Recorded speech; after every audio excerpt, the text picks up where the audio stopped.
तो इसमें ये भी पता होगा कि टी टेम्परेचर किस में होता है, केल्विन में। किस में? केल्विन। पढ़ा है कि नहीं पढ़ा है? पढ़ा है। हाँ सर। अच्छा, एक सवाल का जवाब दो अगर आपने पढ़ ही लिया है। Under which situation the gas will behave ideally. Ideally behave कब करती है? लो मतलब प्रेशर और टेम्परेचर में बताइए। High temperature, low pressure. Hmm. High temperature, low pressure. फिर सही बता रही है मैं? हाँ, चलो कोई बात नहीं, सही बता रही है मैं। हाँ, ठीक है, high temperature and low pressure. खैर वो बाद में देखेंगे, केटीजी हम जो पढ़ेंगे तो देख लेंगे, वहाँ मैं बता भी दूंगा अगर आप पूछोगे तो। ठीक है, लेकिन हमें सिर्फ आइडियल गैस इक्वेशन ही है फिजिक्स में, है ना। रियल गैस इक्वेशन, अच्छा रियल गैस इक्वेशन में क्या होता है, कुछ प्रेशर वाला टर्म और वॉल्यूम वाला टर्म आता है ना उसमें, कुछ उसमें करेक्शन आता है, पढ़ा है आपने? हाँ सर। ठीक है चलो, खैर वो हमारा भी नहीं याद है। ठीक है, तो टेम्परेचर आपको पता होना चाहिए। अच्छा हीट, एक चीज़ याद रखिएगा, ये आपको मैं एक्सपेक्ट करूँगा कि आपको पता होना चाहिए that heat flows, heat flows from high temperature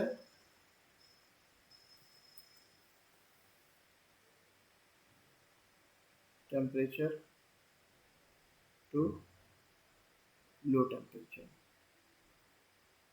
clear है कि नहीं?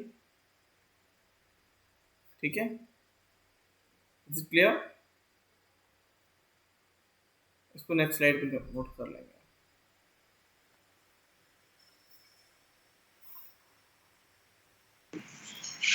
So, like while writing degrees Celsius and Fahrenheit, we put the degree sign, but in Kelvin, why don't we put the degree sign? Kelvin में होता ही नहीं है, उसको notation में ऐसा आता ही नहीं है केल्विन में।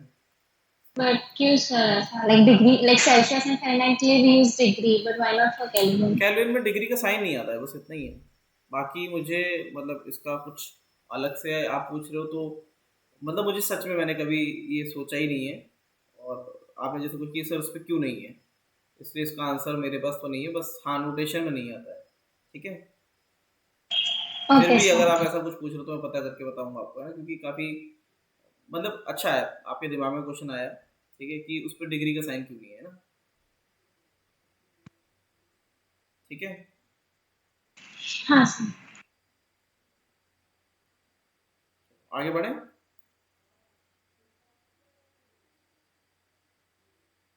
एक मिनट मैं आपको अभी बता दे रहा हूँ, क्योंकि इसने अच्छा चीज़ पूछी है तो मैं अभी देख ले रहा हूँ। Kelvin doesn't use degree because it's an absolute temperature scale, है ना। हाँ, मतलब कि हाँ, एक चीज़ और है, यहाँ पे मैं आपको बता देता हूँ कि इससे जो क्वेश्चन पूछा है कि why we are not using degree, तो this is absolute temperature. Absolute temperature क्या होता है? अच्छा अच्छा चीज़ पूछा है, मतलब अजीब सी थी वो, कभी मैंने भी ध्यान नहीं दिया कि ये डिग्री सेल्सियस है। और ये तो केल्विन जो है, केल्विन एब्सोल्यूट टेम्परेचर होता है। सो इसके लिए कोई डिग्री डिफाइन करने की जरूरत नहीं है, क्योंकि अब एब्सोल्यूट टेम्परेचर क्या होता है, देखो एट 0 डिग्री सेल्सियस केल्विन कितना, उल्टा लिख दिया मैंने, एट 0 केल्विन, 0 केल्विन, ठीक है, इसको बोलते हैं, we call it absolute temperature. तो सेल्सियस पे कितना आएगा, -273.15 डिग्री सेल्सियस। इसको भी कॉल एब्सोल्यूट टेम्परेचर, इससे नीचे टेम्परेचर पॉसिबल नहीं है, एब्सोल्यूट टेम्परेचर। ठीक है, क्लियर है कि नहीं? हाँ sir. ठीक है, तो ये स्केल एब्सोल्यूट है, मतलब कि इसके लिए जैसे ये नेगेटिव में नहीं जाएगी, है ना, it will never go in negative, ये हमेशा 0 से स्टार्ट होगा। ठीक है, केल्विन विल स्टार्ट फ्रॉम 0। ठीक है, सर केल्विन स्केल को एब्सोल्यूट स्केल कहते हैं या वो जीरो नहीं केल्विन केल्विन को? स्केल को एब्सोल्यूट स्केल बोलते हैं, और इस ओके टेम्परेचर को सर। एब्सोल्यूट टेम्परेचर बोलते हैं। ठीक है, ऐसे लिखो इसको। ठीक है, क्लियर है कि हाँ नहीं? सर। चलो, मतलब ठीक है, ऐसे जो चीज़ पूछी है कि why there is no sign of degree, तो उसका आंसर ये कि एब्सोल्यूट स्केल है ये। ठीक है, अगर ऑप्शंस होते ना तो आप इसको बगैर ही उसके देख के कर सकते हो, क्योंकि हाँ ये क्योंकि एब्सोल्यूट जीरो आप पढ़ लेते हैं, ठीक है। इसको एब्सोल्यूट जीरो लिख लो, एब्सोल्यूट जीरो, ठीक है। इस टेम्परेचर पे गैस कॉन्ट्रैक्ट करके जीरो वॉल्यूम की हो जाएगी, ठीक है। ये भी शायद आपने पढ़ाई होगा, है ना, पढ़ाई कि नहीं। हाँ सर पढ़ा है। Heat flows from high temperature to low temperature, ये पता होना चाहिए। जैसे अगर आपका ये हाई टेम्परेचर है, हाई टेम्परेचर, और ये लो टेम्परेचर, तो हीट कहाँ से कहाँ जाएगी, हाई से लो। हीट का साइन क्या होगा, what will be the sign of heat, D Q. D Q is amount of heat flowing, है ना। डी क्यू क्यों लिख रहे हैं, अच्छा क्यू इज हीट, और डी क्यू क्या है, डिफरेंशियल हीट, या जितना भी पार्ट जा रही है, डिफरेंशियल और part of heat. Clear, is it clear, clear है। Yes, sir. Okay, so heat always goes from high temperature to low temperature. Any doubt, any doubt, कोई डाउट है, चलो next is heat capacity. Next is, अच्छा मुझे बताओ capacitor, capacitor क्या होता है, what you understand bye capacitor, capacitor समझते हो, capacitor, what you understand bye capacitor, capacitor क्या होता है बताओ, बताएं, what you understand bye capacitor, बोलोगे, नहीं जानते हो। अच्छा कैपेसिटर में पहला वर्ड क्या है, कैपेसिटी, है ना, है कि नहीं, बोलो, सही है कि नहीं, नहीं बोलोगे। कैपेसिटर क्या होता है, कैपेसिटर का मतलब है कैपेसिटी, कैपेसिटर का मतलब है एबिलिटी, कैपेसिटर का सिंपल सा मतलब है anything which has ability, which has ability to hold something, to hold something, ठीक है, उसको बोलेंगे कैपेसिटर, ठीक है। यह सम फॉर्म ऑफ एनर्जी, अगर फिजिक्स में बात करेंगे तो ज़्यादा वरना फिलोसॉफिकल हो जाएगा ना, होल्ड सम टाइप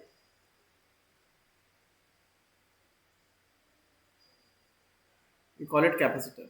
अब कैपेसिटर कितने टाइप के हो गए देखो, अगर थर्मल अगर इलेक्ट्रिकल एनर्जी होल्ड करेगा,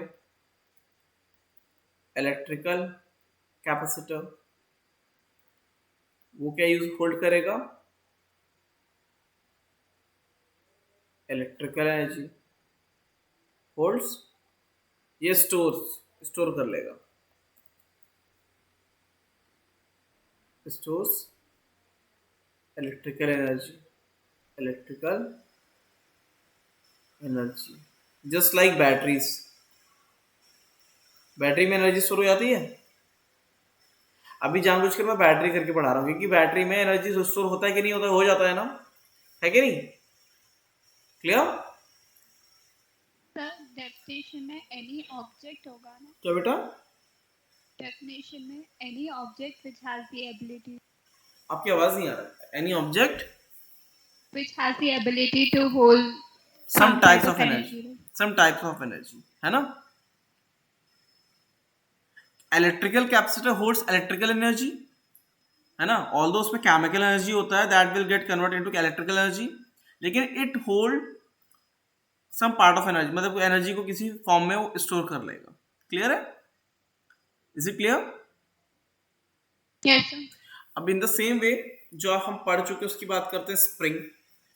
बताओ स्प्रिंग, स्प्रिंग क्या करता है, it stores energy in the form of potential energy, है ना, हाफ के एक्स स्क्वायर, होता कि नहीं होता है?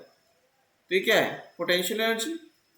तो spring is also an example of capacitor. Mechanical capacitor हो गया, मतलब कि उसमें you can store the energy.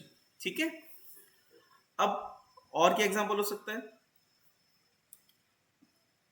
Even if you take water, water is thermal capacitor. क्या है ये? It's a thermal capacitor. Water can store thermal energy, मतलब कि इसके अंदर स्टोर हो जाएगा thermal capacitor. It can hold, even each and every object has the ability to hold some amount of heat energy, लेकिन किसी की कैपेसिटी होल्ड करने की ज़्यादा है, किसी की कम है। तो water is example of thermal capacitor, it can hold heat energy. जैसे अगर आप पानी को गर्म करते हैं तो क्या होता है, कुछ देर के लिए जब तक कि वो ठंडा नहीं होता, उस पानी के अंदर heat energy will store. Just like spring को आप कंप्रेस करते हो तो आपका पोटेंशियल एनर्जी उसमें स्टोर हो जाता है। In the same way water को जो आप हीट करते हो तो जो हीट आप सप्लाई कर रहे हो, that amount of heat will get stored in the form of thermal energy. किसमें? वाटर के अंदर। समझ में आया कि नहीं आया? Is it clear? Is it clear? हाँ sir. Yes, sir. And human body is the best example. वो तो सबसे खतरनाक कैपेसिटर है ना, वो तो अलग अलग फॉर्म की एनर्जी को स्टोर कर सकता है। समझे कि नहीं? ह्यूमन बॉडी तो इतना खतरनाक कैपेसिटर है that it can store energy, memory, video, हर चीज तो स्टोर कर लेता है। मतलब मेमोरी में तो सब कुछ आ जाएगा, वीडियो, स्मेल। भाई स्मेल स्टोर करने की अभी तक ऐसी कोई चीज नहीं बना है that can store the smell. Smell का सेंसर नहीं बन पाया है ना, कि ये स्मेल को आइडेंटिफाई कर ले। स्मोक को तो आइडेंटिफाई कर सकता है, लेकिन ये आइडेंटिफाई नहीं कर पाओगे सेंसर से कि ये रोज का स्मेल है ना, ये जैस्मिन का है। ठीक है, लेकिन human body is the most complex machine. उसमें आप अगर आप देखोगे, सिर्फ इसी की बात करते हैं तो एनर्जी अलग अलग फॉर्म में स्टोर हो सकता है। ठीक है, तो हमें पता होना चाहिए that capacitor is general term. वो जनरल टर्म होता है। हमें लगता है कैपेसिटर के बारे में बात करने का मतलब है इलेक्ट्रिकल कैपेसिटर की बात कर रहे हैं, नहीं, दैट इज डिफरेंट, वो हम इलेक्ट्रोस्टैटिक में पढ़ लेंगे। लेकिन capacitor is the general term. Capacitor का मतलब है a capacitor is anything which can hold some type of energy, या कुछ भी स्टोर करने की उसमें एबिलिटी हो, वी कॉल इट कैपेसिटर। ठीक है, तो ये जनरल टर्म हो गया। क्लियर है कि नहीं? Is it clear? क्लियर है? बोलो। हाँ सर। नेक्स्ट नोट हो गया है? नोटेड? नोट हो चुका है? हाँ सर। हाँ सर। नेक्स्ट इज जो हमारे रेलेवेंट है, हीट कैपेसिटी। हीट कैपेसिटी, ठीक है। तो heat capacity is defined as heat energy absorbed per change in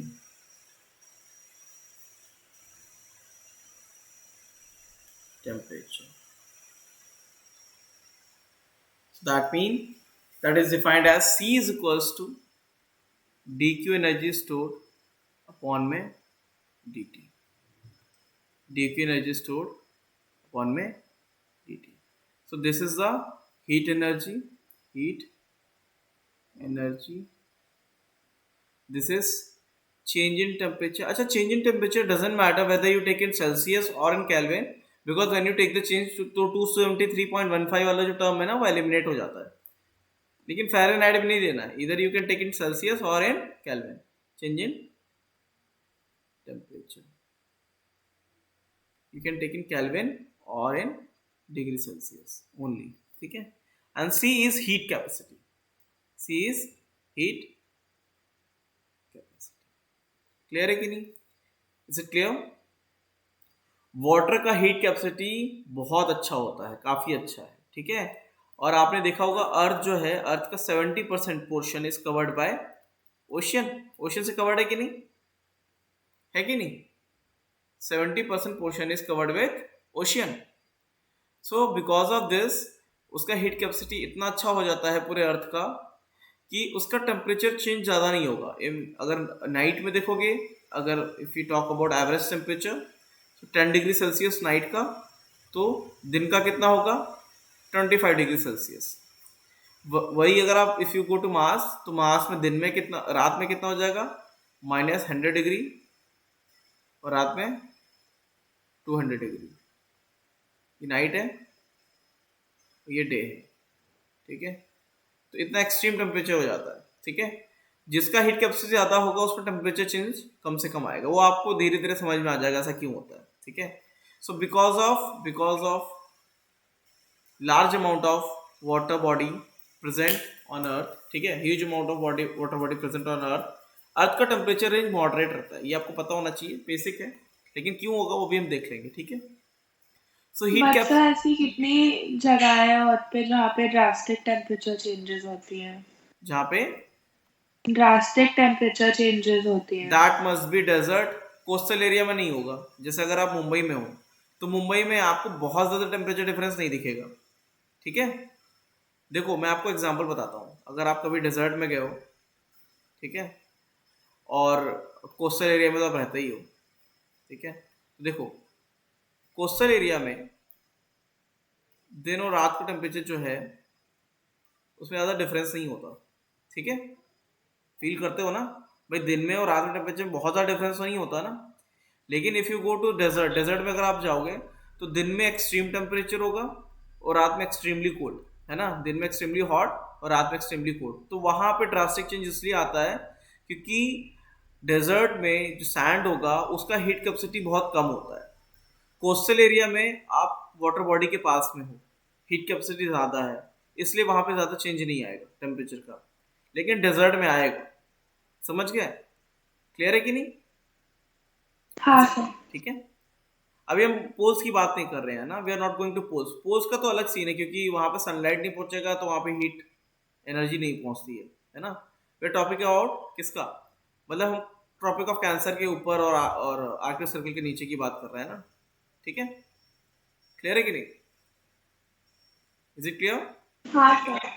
तो जहाँ पे आप ऐसे, अब आपको पता हो जाएगा कि डेजर्ट में अगर आप जाओगे, ठीक है, तो डेजर्ट में क्या रहता है, डेजर्ट में आपका जो सैंड होता है, सैंड का हीट कैपेसिटी वो काफ़ी कम होता है, ठीक है। डेजर्ट में सैंड का हीट कैपेसिटी क्या हो जाएगा, मतलब हो नहीं जाएगा, होता ही है। और इवन आप रोड को देखोगे, रोड को, तो आप रोड को टच करोगे तो रोड, वही रोड दिन में बहुत गर्म होती है, और उसी रोड को अगर आप टच करोगे रात में तो काफ़ी ठंडा लगेगा वो रोड, है ना। और वही सॉइल को टच करोगे तो ऐसा नहीं होगा। अगर अगल बगल की सॉइल को टच करोगे, ठीक है, तो अर्थ का जो ज्योग्राफी बनाया गया है उस तरीके से बना हुआ है कि हीट कैपेसिटी अच्छा खासा है, ताकि टेम्परेचर चेंज एक्सट्रीम ना हो, ठीक है। क्लियर है कि नहीं? Is it clear? क्या सर? ठीक है, चलो। सो इधर आ जाते हैं। Heat capacity is defined as heat energy absorb per change in temperature, per change in temperature. So C is equal to D Q by D T, ठीक है। डी क्यू क्या है, जूल्स में लेना है, SI में लेना है हमें हर चीज, ठीक है, ठीक है। डी टी को यू कैन टेक इन जो भी दिया हो, केल्विन और सेल्सियस, फर्क नहीं पड़ेगा क्योंकि we are taking temperature difference only. C क्या है, हीट कैपेसिटी, इसको बोलते हैं net heat capacity, net heat capacity. अच्छा, net heat capacity depends on, net heat capacity depends on amount of, किस पे डिपेंड करता है, C depends on material type. Sir, yes बेटा। are we written net heat capacity below heat capacity? क्योंकि इसको net heat capacity बोलते हैं। अगर if you are defining just heat capacity, so that mean we are talking about net heat capacity of that object. जैसे ये amount पे depend करता है, अमाउंट ऑफ मटेरियल। जैसे 1 kg ऑफ वाटर जो है उसका हीट कैपेसिटी कुछ अलग होगा, ठीक है। If you take 1 kg of water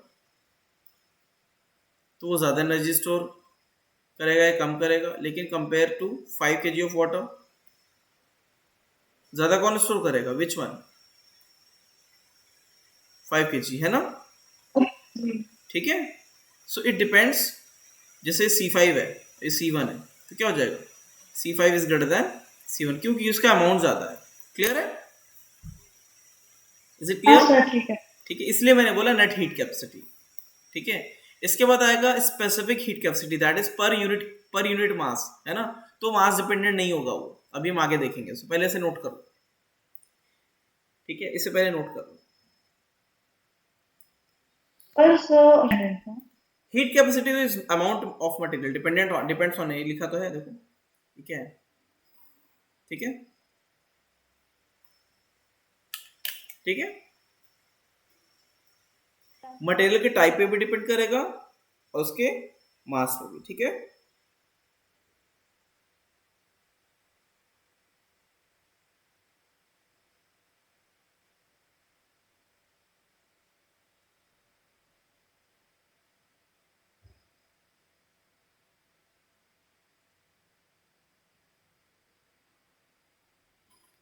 ठीक है। Next is specific heat capacity. Next is specific heat capacity is defined as heat capacity per unit mass of material, so that mean वो उसके amount पे डिपेंड नहीं करेगा। तो S is equals to C/M dQ/dt/M।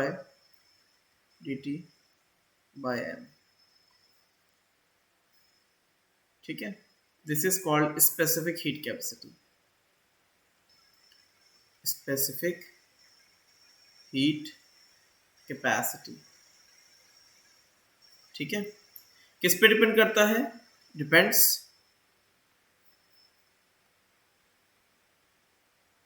Depends on only material type, किस type का है material type. ठीक है, किस पे डिपेंड करेगा? सिर्फ और सिर्फ मटेरियल टाइप पे। अब ये अमाउंट पे डिपेंडेंट नहीं, because we are dividing it with mass. तो doesn't matter you take 1 kg of water और 5 kg of water.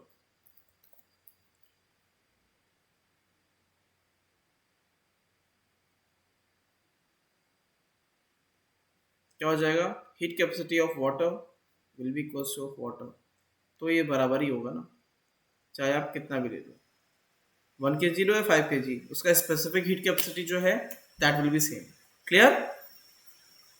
Is it clear? Yes sir. ठीक, So नोट कर sir, लो। हम इधर नेट स्पेसिफिक हीट कैपेसिटी नहीं लिखेंगे। नहीं नहीं, यहाँ क्यों लिखेंगे? नेट तो ये हो गया ना, ये तो स्पेसिफिक है। ठीक है, ओके सर, या सी जो सी लिखा है ना, that is net heat capacity.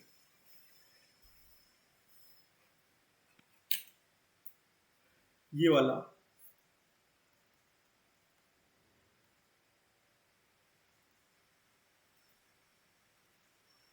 ठीक है। चलो यस सर। नोट कर लो।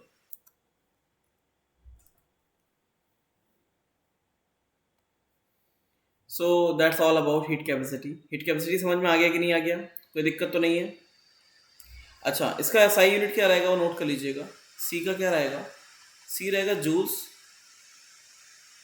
पर केल्विन और कैलोरी पर केल्विन और जूल्स पर सेल्सियस और कैलोरी पर सेल्सियस। ठीक है, इस तरीके से इसका यूनिट रहेगा। Unit what will be the SI? Joule per kelvin is the SI. ठीक है, इसका यूनिट रहेगा, ऐसे यूनिट नोट कर लीजिएगा। ठीक है, ऐसे यूनिट नोट कर लो इसे जहाँ पे भी लिखा है।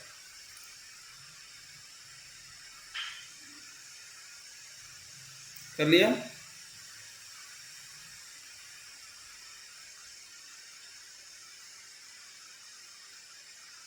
नोटेड?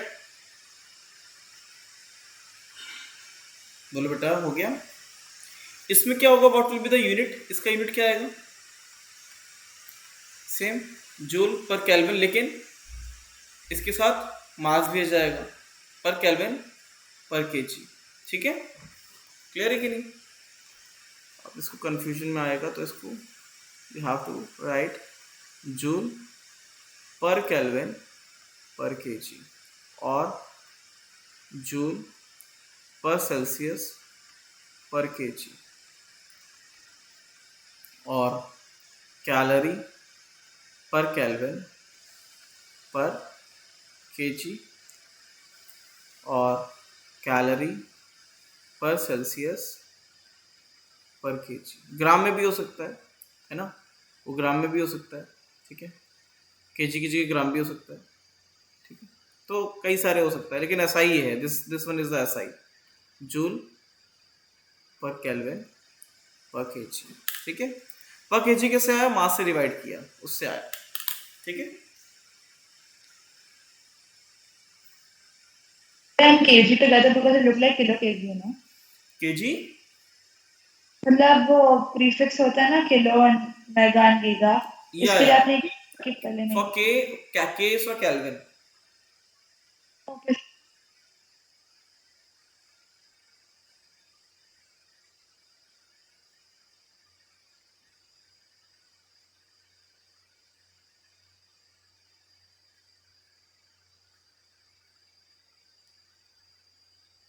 नोट कर लो, हो गया? डन? चलो next is after heat capacity, next is zeroth law. Zeroth law और ज़ेरोथ लॉ ये बहुत ही अजीब सा स्टेटमेंट है, मतलब ऑब्वियस स्टेटमेंट है, लेकिन फिर भी इसलिए पढ़ना पड़ता है ताकि एग्जाम में आ जाए तो उसे मिस ना करें। ज़ेरोथ लॉ बोलता है if A is in thermal equilibrium with B and B is in thermal equilibrium with C, then A and C will be in thermal equilibrium. What you understand by thermal equilibrium? पहले बताओ thermal equilibrium होगा क्या? Equilibrium तो समझते हैं ना हम लोग। इक्विलिब्रियम का मतलब है कुछ भी वहां पर नहीं होना। ठीक है, तो थर्मल इक्विलिब्रियम का मतलब होता है, मैं नीचे नोट करा दूंगा अभी, पहले आप ये समझ लें, if A is in thermal equilibrium with B and B is in thermal equilibrium with C, then देखो A is in thermal equilibrium with B and B is in thermal equilibrium with C, then A and C will be in thermal equilibrium. ठीक है, thermal equilibrium होता है क्या है? What you understand by thermal equilibrium? Thermal equilibrium क्या होता है? No exchange of energy, no exchange of heat energy and no change in temperature. This is called thermal equilibrium. Clear? तो सर मतलब उनके पास सेम टेम्परेचर एंड हाँ, same heat energy रहेगी कहने का मतलब है, दोनों अगर बॉडीज। देखो ए और बी थर्मल इक्विलिब्रियम में तभी रहेंगे जब उनका टेम्परेचर सेम होगा। तो कहने का मतलब अगर ए का टेम्परेचर बी के बराबर है और बी का सी, तो सी और ए का टेम्परेचर तो बराबर ही होगा ना, है कि नहीं? हाँ सर, इसलिए तो दोनों की हीट एनर्जी बराबर ही होगी। हाँ, मतलब कि दोनों का there is no exchange of heat energy. ठीक है, ओके सर, हाँ। चलो नोट कर लो इसे।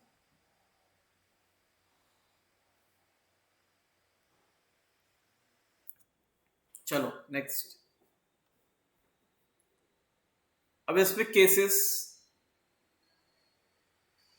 ऑफ कैलोरीमेट्री के अलग अलग केसेस पढ़ेंगे। ठीक है, first one, case one, mixing of two or more liquids. देखो क्या होगा, मेरी आवाज आ रही है? ऑडिबल? Is it Audible? बोलो बेटा, आवाज आ रही है? हाँ सर। ठीक है। सपोज इफ यू हैव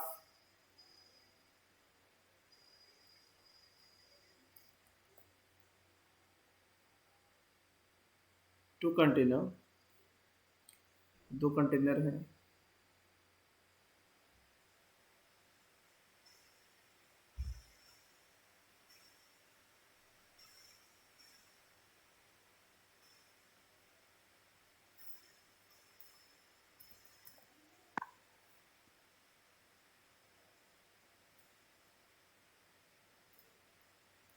इनको आपने, इसमें अलग अलग लिक्विड था, इसमें लिक्विड अलग अलग था। This one was liquid one,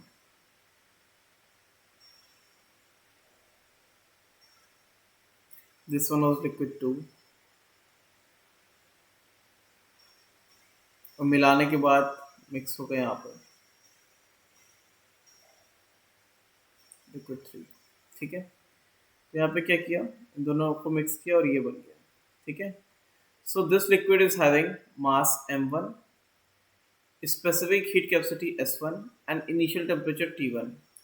This one is having mass M2, specific heat capacity S2 and okay, this is liquid 1 and this is liquid 2.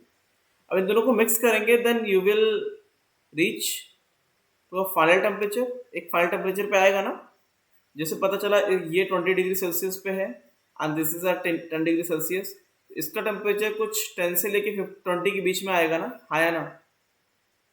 बोलो सही है? गर्म पानी ठंडे पानी को मिलाओगे तो बीच का टेम्परेचर मिलेगा कि नहीं मिलेगा? बोलो। हाँ सर। हाँ सर।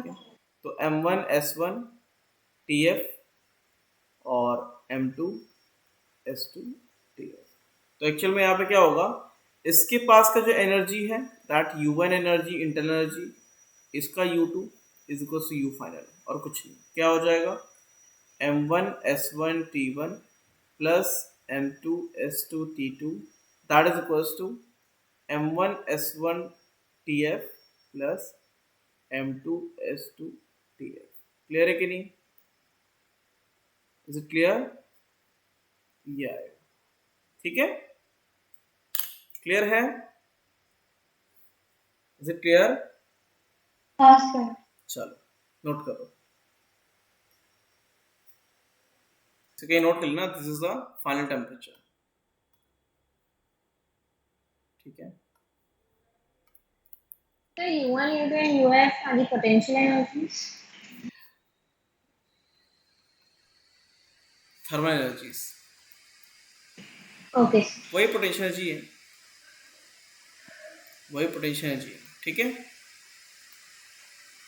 देखो स्प्रिंग में you can store in the form of half K X square, तो थर्मल में क्या है, यही होगा ना। तो इसका थर्मल एनर्जी प्लस इसका इज इक्वल टू फाइनल। ठीक है, Yes, sir. अच्छा, इसमें doesn't matter you take the temperature in Kelvin और Celsius, because ultimately you will take temperature difference, क्योंकि इससे माइनस होगा ना। ठीक है, चलो नोट हो जाए तो बता दीजिएगा। I am giving a question दे रहा हूँ मैं।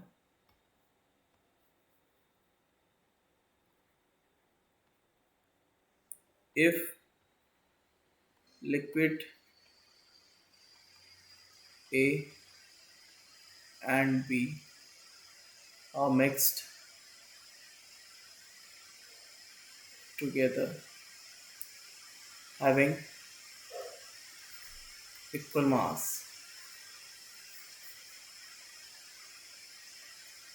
find the final temperature of solution.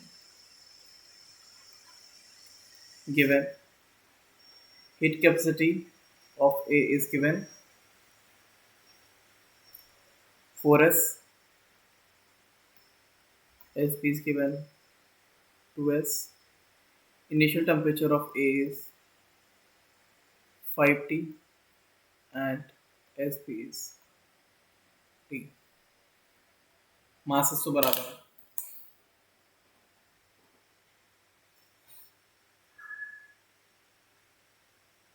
बता कितना है.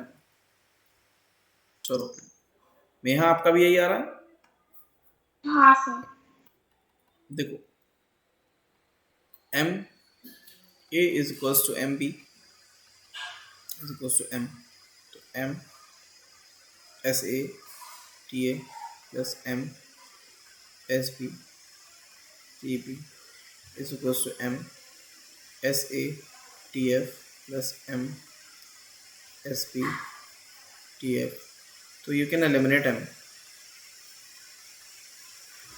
S is 4s, T is 5t plus SB is 2s and T is equals to SA is 4s into TF plus SB is 2s into TF is equals to 6s TF 22 S T. So TF is 11/3T. Correct? Is it correct?